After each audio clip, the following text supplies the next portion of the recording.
kuki M23 ya 2012 yahagaze ariko ya 2025 ikaba iri kugenda. Niyo ngo bishobora kuba ibi bintu ngiye kubabwira bitandatu ko wenda yabi birimo, ariko nizere ko ndaza kubasobanura kandi murabyumva neza. Ikintu cyambere muri relation internationale kugira ngo igihugu cyubahwe nuko kiba gifite imbaraga za gisirikare.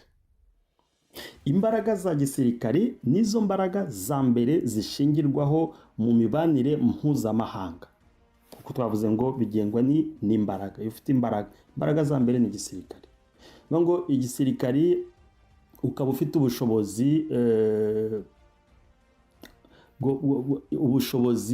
ukaba ari ubushobozi bw'igihugu bwo gukoresha ingabo, c'est-à-dire haba mu gutabara, c'est-à-dire niba hari ibibazo bibaye mu gihugu hakaba hari ubushobozi bwihutirwa butabara, kuko nizo nshingano za mbere leta ibifite, gutabara umuturage mu kibazo k'umutekano we ubaye uhungabanye.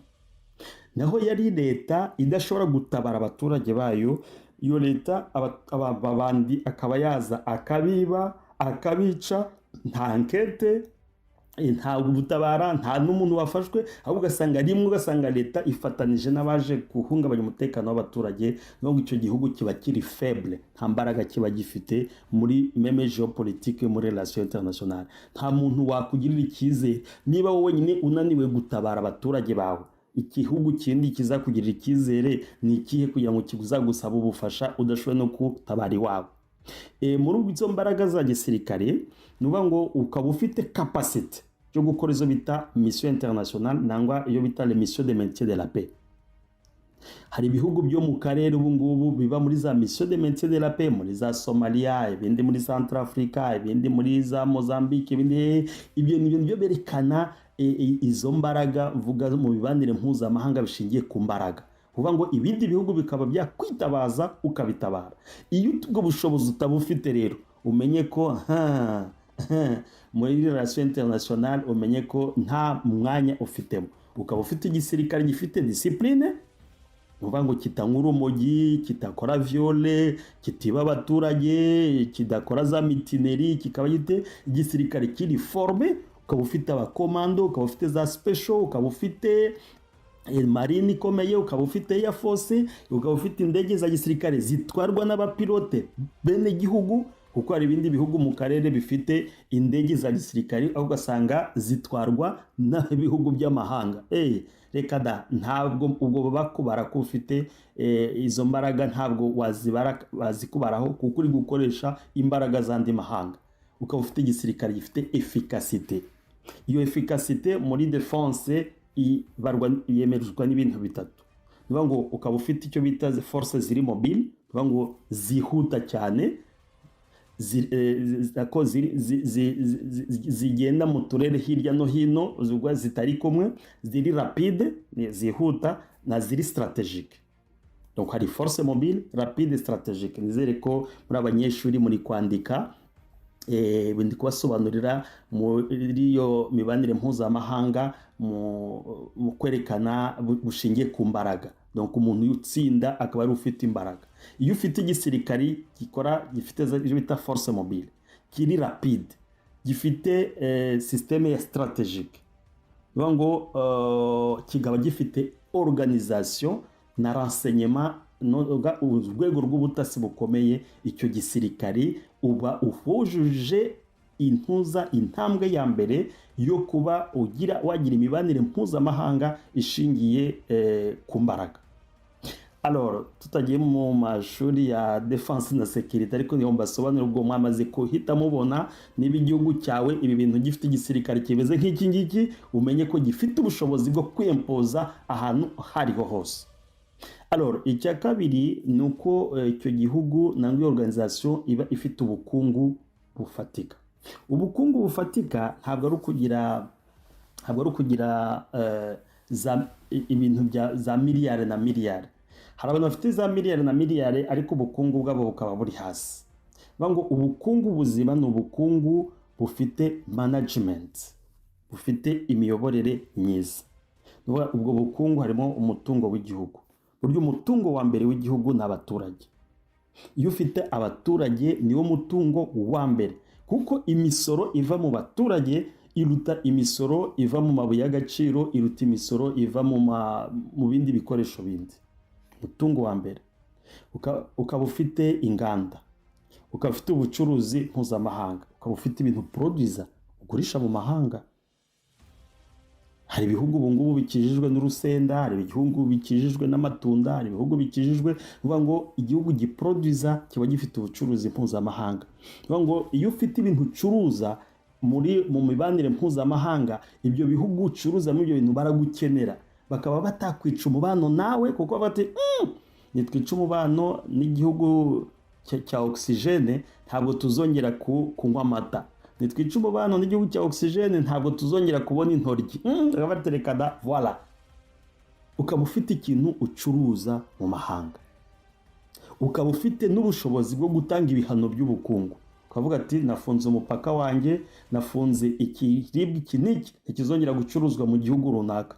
Ugasanga icyo gihugu kiraje buro kipfukama cyane ati tubabarire, urusenda twabonaga ni urw'iwawe, lithium twabonaga ni iyiwawe, none niba wadufungiye tubabarire. Voilà, ngiyo imbaraga igihugu kiyempoza mu mibanire mpuzamahanga, nuko kiba gifite ubu bukungu bufite iyo niveau muri iyo dimension.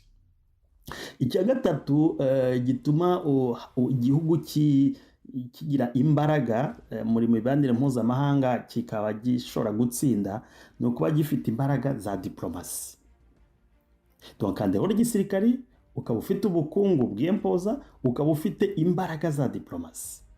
Izo mbaraga za diplomasi cya mbere ni ukuba ushobora kuba wagira politike yo gufatanya n'ibindi bihugu. Alors gufatanya n'ibindi bihugu te, ngo ukaba wamobiliza ibihugu paselema byo mu karere urimo, ariko no mu turere n'utundi. Hari abayobozi bo mu karere tubona bajya muri West Africa bakaba bafite imbaraga, muri East Africa bafite imbaraga, muri Nord bafite imbaraga, ugasanga mu Bushinwa bafite imbaraga, muri Amerika bafite imbaraga. Voilà, iyo diplomasi bayita diplomasi agissante. Iyo niyo diplomasi agissante, ugasanga yaba yakoresheje ceremony runaka, abaperezida 30, abaperezida 20, amaorganisation runaka, inama zose z'ibihugu z'amahanga, ugasanga zije muri icyo gihugu. Ngiyo diplomasi agissante. Diplomasi agissante ntabwo ari yo kurira, ntabwo ari yo gusakuza, niyo kwerekana ko hari ubufatanye n'ibindi bihugu. Ikindi kintu cyerekana diplomasi agissante niyo bita soft power. Burya ibintu by'umuco culture ni ibintu biyajisa cyane muri diplomasi, ibintu bita ideology, iyo niyo bita soft power. Nuvuga ngo ideology, niba hari ikintu wiyemeje ukaba constant, ati kira gihugu icyo batubwiye ejo, nejo bundi nicyo batubwira, nejo bundi buriya nicyo batubwira, ariko barati bariya ati ibyo mwavuganye ejo, ati ejo usanga bahindutse atari bya bindi. Oya, iyo soft power ntabwo ibihari. Ikindi hakaba hari ikintu bita kuba mu miryango mpuzamahanga ikomeye cyane. Hari ibihugu usanga byaragiye mu muryango mpuzamahanga bakageramo, ntibicura za cotisation, ntibigira bate, ugasanga ni nko kuba utayishyuye mbese assurance. Iyo utishyuye assurance, iyo ugize impanuka runaka ako kanya biba bikureba, ntiba bikireba impuza assurance. Nubwo waba warishyuye andi mezi yose, ariko accident gusanga muri uko kwezi utarishyuye assurance, nta kikumarira. Hari ibihugu byinshi rero bijya mu miryango mpuzamahanga ariko ntibishobore kuba byatangamo contribution runaka, ugasanga barayitabaje ngo turi muri francophonie, turi muri ntuza commonwealth, ngo turi muri komesa, ngo kukitadufasha. Ntibafasha kuko namwe ntacyo muzanamo. Alors iyo miryango irimo kandi akaba arimo contribution ikomeye, nuvuga ngo iyo ugize ikibazo, niyo waba uri mu makosa ariko hari inyungu bagufiteho, barareba ya makosa ati no aya ngaya ntabwo aruta icyo tumukeneyeho, bigatuma bagira bate ayo makosa bayazinzika. Ugasanga ati akaba afite umugabo wanjye ngo ni umusinzi, ngo ariko ngo ntabwo tujya tuburara, ngo nubwo asinda. Voilà, ni umusinzi wisaba aramunenze, ariko ntituburara. Kwa kundi kutaburara bikazimya bwa businzi bwe, umudamu n'abana bakabyibagirwa bakabifunika. C'est ça, iyo aba ari diplomasi agissante. Ni ukuvuga ngo hari faiblesse uba ufite ariko force ufite ikazimya za faiblesse ufite. Icya kane gituma igihugu cyiyempoza mu mibanire mpuzamahanga ni ibyo kumenya kugenzura igenzura ry'umutungo kamere. Umutungo kamere w'igihugu cyose burya ntabwo aba ari uw'igihugu gusa, ntabwo ari igihugu kimwe, aba ari umutungo kamere w'isi yose. Niweho uba uri wawe gusa, ari nka jera, ariko ntabwo aba ari ibyawe. Hagomba kuba ikintu bita traceability. Ngo hari nk'ubu ngubu hari ibura ry'amazi ku isi, amazi ku isi bita les eaux douces amaze kuba make. Hari ibihugu ubu ngubu bishobora kuzabakondane kubera bisesa amazi. Hari ibihugu bishobora kuzabakondane bitewe n'uko basesa ibiribwa. Ngo ibiribwa ugasanga kubera nta mihanda yo kubikuriye bikabora bikagira bite, ibyo bakuziho utuntu nk'utwo ngutwo, kuba utazi kugenzura umutungo w'igihugu ufite, uba uri menace ku bindi bihugu. Kuko ibyo byo kurya, niba uproduza kawunga, ntabwo ari yo gihugu cyawe gusa. Iyo kawunga ishobora gukiza n'abari muri Afghanistan, ishobora gukiza abari muri ahari inzara, ishobora gukiza hari hose, ntabwo ari ibyawe gusa. Alors muri iyo genzura ry'umutungo hari amabuye y'agaciro. Amabuye y'agaciro y'ubu afite ordre mondial. Niyo mpamvu ntabwo ari igihugu cyose ubu ngubu gishobora kugurirwamo amabuye y'agaciro. Plus particulièrement ndavuga Congo. Ubu ngubu mu minsi igiye kuza, Congo ishobora kuzabura isoko mpuzamahanga ry'amabuye y'agaciro kuko nta traçabilité ibamo kubera les contrebandes minier ubu ngubu ziri muri Congo. Bagaprofita izo minere bakayakuzigurira mu bindi bihugu basize kandi ariho mineri bitewe n'uko igenzura ry'umutungo kamere ritameze neza. Hari n'ibya petrole na gaze, ugasanga ko hari gaze mufite mu gihugu ariko ntibaze kuyicukura bitewe n'uko nibayicukura traçabilité yayo aho izagurishwa hatazwi, hatari hamenyekana, izagira impact ki. Voilà. Icya gatanu twihuse ni icyo gihugu kimenyekana mu kubungabunga umutekano w'imbere mu gihugu, n'ubuyobozi bukaba bufite icyerekezo. Iyo ibihugu by'amahanga bibonye ko igihugu kitarimo umutekano imbere mu gihugu, icyo gihugu kikaba kidafite ubuyobozi bufite icyerekezo, niba ngo nta influence ushobora kugira muri géopolitique mondiale même régionale, jamais. Atise alors ibyo byerekanwa n'iki? Byerekanwa ibya mbere nuko haba hari ubumwe bw'abaturage. Ngo leta ikabungabunga ubumwe bw'abaturage ni ikintu cyangombwa cyane kirebwa n'amahanga muri géopolitique no mu mibanire mpuzamahanga. Naho iyo leta ari source yo kugira ngo abaturage bagirane ibibazo, ngo mu mibanire mpuzamahanga ntabwo uba ufite imbaraga zo kugira ngo we watsinda abandi, kuko bazaguteranira byanze bikunze, kuko uri source ya insécurité iwawe, paselemi iwawe no mu karere. Igihugu uko mbivuze, iyo po ya gatanu y'umutekano w'imbere mu gihugu n'ubuyobozi bufite icyerekezo, ubwo buyobozi bufite icyerekezo bugomba kugira imiyoborere myiza. Burya ibihugu bindi kugira ngo ubane nabyo neza nuko baba bazi ko ugira budget y'igihugu yawe, kandi iyo budget ukaba uyirespect. Niba bavuze ngo igihugu gifite miliyari 20, izo miliyari 20 bakabona ibyo byakoze muri terrain. Haba ngo ufite miliyari 20 ariko bagasanga umusirikari yahembwa amadolari 10, umukozi yahembwa nyuma y'amezi 5. Kumbe imiyoborere myiza igihugu nta cyerekezo gifite, kuko niba udashoboye guhemba abakozi, icyo gihugu ntigishobora kuzababona, ntigishobora kuzabaho kugira ngo kibesheho n'abandi. Kandi hakaba aricyo bita soutien populaire, ngo abaturage bakaba babasutena ubutegetsi buhari, babutera inkunga. mu bintu bitandukanye, umuganda mu gutanga imisanzu, mu gutabarana, mu kugira bate basabana n'abaturage, abaturage basabana n'abasirikari, abasirikari basabana n'abaturage, abayobozi basabana n'abaturage, abaturage basabana n'abayobozi, ainsi de suite. Ibyo ni ibintu byerekana byerekana imbaraga z'igihugu mu kwiyempoza muri geopolitique mondiale nangwa regionale. Iyi ngingo ya gatandatu ni ukuba icyo gihugu gifite ubutasi n'ikoranabuhanga. Ubutasi mu rwego rw'imibanire mpuzamahanga, bivuga ngo iyo igihugu gishobora kuba kigira ubutasi kikaba cyatata no mu bindi bihugu, ibyo bihugu bindi biragitinya kandi bikacyubaha. Iyo mpamvu wumva ibihugu nka Amerika bifite CIA, bifite FBI, batata no mu bindi bihugu bakaza bakiyempoza bagashaka amakuru. Ibihugu nka Israel bafite intelligence yabo ya Mossad, bagenda isi yose bakaba bazi amabanki y'abantu bikorwamo, bazi ibikoresho by'imbunda ufite, bazi iki. Ubutasi ni imbaraga zikomeye cyane, yaba internal yaba external. Nicyo cyerekana igihugu, imbaraga igihugu kiba gifite, kikaba cyakora meme les actions mu bindi bihugu. Navuze ko iyo ufite imbaraga nyinshi ni wowe utsinda. Imbaraga rero ni zinakubwiye, iyo igihugu kidafite ibintu nk'ibi, kidafite tekinoloji, nk'ubu hari imbaraga ziri gukoreshwa muri cyber capacité, sinzi ukuntu twabyita mu kinyarwanda, niba twabita n'ubushobozi bwa cyber, ubushobozi bw'ikoranabuhanga. Ibihugu ubu ngubu biri kurwanira mu byo bita intelligence artificielle, bwa bwenge bw'ubucurano. Bukaba igihugu bigifite ibintu bita surveillance, bizi gukora iperereza rikomeye cyane. Akantu kagize ngo pa bakaba bakabonye, akantu kagize ngo pa bakaba bakabonye, akantu kagize ngo pa bakaba bakabonye. Ngibyo ibintu biranga igihugu kiba gifite imbaraga.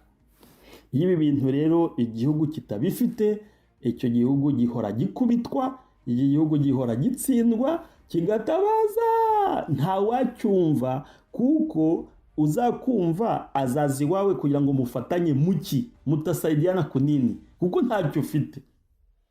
Azavuga ati kacha bakupige, reka bagukubite tu kugeza igihe uzabyuka. Naho nutabyuka bazakuniga tu buri munsi, kuko ubutasi bwawe n'ikoranabuhanga biri hasi, nta mutekano w'imbere mu gihugu, n'ubuyobozi ntabwo bufite icyerekezo, nta genzura ry'umutungo kamere, nta mbaraga za diplomasi, ubukungu buri hasi, igisirikare ntacyo. Reka da, nta muntu uzaza kugufasha, nta gihugu gishobora kuza kugufasha. Ibi ni byo bintu biranga igihugu gifite imbaraga, nubwo cyaba gifite amakosa ate. Kaba mugabo navuze w'umusinzi, ariko kubera atanga ratio nziza, bana barya kanyama, barya gasosi, bambara neza, ngo papa ni mulevi me, tunakula bien. Akuna ubwo businzi bwe ntacyo butwaye isi. Icyangombwa nuko inshingano mu rugo abantu baguwe neza, bafite umutekano, barya. Ubusinzi bwe ni kule abo habibaone. Voilà, ngiyo imbaraga z'igihugu bituma gitsinda. Alors kuva 94 u Rwanda na Zaire icyo gihe bagiranye umubano rero muri diplomasi tuvuga. Icyo gihe u Rwanda nubwo rwari rukifata ubutegetsi, ariko FPR gifata ubutegetsi yari ifite ibi bintu babwiye. Icyo gihe Zaire ntabyo yari ifite. Igisirikare cya Zaire cyari down, imishahara ntayo, ubukungu icyo gihe umuntu yatwaraga amanuvo Zaire igitebo cyuzuye, ugiye kugura umukati. Urumva icyo gihe diplomasi yari yarahungabanye. Mobutu utamenya niba akorana n'abayahudi, niba akorana nande, niba akorana n'abashinwa, niba akorana n'abafaransa. Icyo gihe nta murongo Zaire yari ifite. Naho icyo gihe u Rwanda rwari rufitanye umurongo na Israel, rwari rufitanye umurongo n'ibihugu nka Amerika. Nubwo abafaransa bashatse kugira ngo bahungabanye, ko byarabananiye bitewe nuko mu izirangingo navuze diplomasi ya jesante y'u Rwanda yari ikomeye cyane. Bituma Mobutu rero wari utangiye gufasha XFR kugira ngo zisubire inyuma gutera leta yari maze gufata ubutegetsi. Batuha iyo diplomasi y'u Rwanda yashoboye kwemeza amahanga nka Amerika, Ubwongereza n'ibindi bihugu by'i Burayi nka Budage n'ibindi. ko Mobutu yagombye kuva ku butegetsi. Muri iyo diplomasi ya gisante yabo n'igisirikare bari bafite icyo gihe 94 barabishoboye. 96 Mobutu ava ku butegetsi arahunga tariki 7 z'ukwezi kwa 9 97 aba arapfuye muri Maroc. Umugambi we wo gufasha XFR ngo izisubire mu Rwanda biba biburiyemo. Alors Kabila ajya ku butegetsi 98, Laurent Désiré Kabila nawe ashaka nawe guhungabanya umutekano w'u Rwanda. Alors amaze kuwuhungabanya kushaka yanabigezeho kuko mu 2000 niho yafashije XFR gushinga noneho umutwe wa FDLR. Nuko nawe biza kutamuhira tariki ya 16 z'ukwezi kwa mbere 2001. Nuvuga ngo juste umwaka umwe arangiye ashinze FDLR aba arapfuye, umugambi abatakiwugezeho. Alors Joseph Kabila baramusimbuye 2001, nawe bigeze muri 2007 nawe agerageza gushaka guhungabanya nawe umutekano w'u Rwanda. Niwe interahamwe nawe ngiye kuzireorganiza hara muri Walikale, bagiramo ibirindiro muri Sud Kivu na hara muri Sud Lubero. Alors bigeze muri 2009, imyaka 2 arigarura, agirana operation diplomatique n'u Rwanda, haba na za operation ngo mwazibuka nka za operation Umoja Wetu, aho FARDC n'u Rwanda bakoze operation muri Masisi na Walikale, nubwo yagiye ashiramo imbogamizi kugira ngo FDLR batazirandura. Nibwo nyuma yaho 2012 yaje guhinduka tena, ahindutse ntibyamuhira tena. 2017 yongera arahinduka, nibwo yaje kugerageza no gukorana n'inzego za RNC na P5 bashaka za edikota muri Congo kugira ngo bahanganye ubutegetsi mu Rwanda. Nawe 2018 babiramunaniye ava ku butegetsi atageze kuri iyo ntego, biturutse muri za mbaraga twavuze z'ibihugu ukuntu byempoza mu gisirikari, muri diplomasi hirya no hino. Donc umugambi wa Kabila ubupfuyemo. Alors Tshisekedi bagiye ku butegetsi 2019-2020, nawe agerageza kugira ngo arebe hamwe n'u Rwanda ukuntu bazana umutekano mu karere, banetralize FDLR. Byatanze umusaruro, operation zarahabaye entre RDF na FARDC hariya muri za Bwito, za Rucuru. Nibwo abayobozi bamwe bakuru b'icyo gihe nka bamudacumura babaye neutralize. Alors muri uko rero shaka kugerageza ku mubano, habaye des opérations militaires uko bivuze, haba coopération économique. Nibwo Rwanda yatangiye gukorera muri Congo, haba izindi accords zitandukanye, haba ku rwego rwa economy, haba ku rwego rwa development. Nawe 2021 atangira ibikorwa byo gushaka guhungabanya umutekano w'u Rwanda. Uwo mwuka mubi ukomeje kuba hagati y'ibihugu byombi, niho communauté internationale yashizeho ikintu bita feuille de route ya Rwanda. Juste feuille de route ya Rwanda ni ukugira ngo irebe ukuntu uyu umubano muke wabaye hagati y'u Rwanda na Congo kuva 94 kugeza n'ubu ngubu wasubira ukaba muzima, hakaba des règles internationales, ibihugu bikabana neza, bikubahana, bigakorana coopération. Ariko kugeza n'ubu ngubu Kinshasa iracyashira les bateaux dans les roues kuko idakeneye ko amahoro aboneka hagati ya Congo n'u Rwanda biciye muri yo processus ya Rwanda.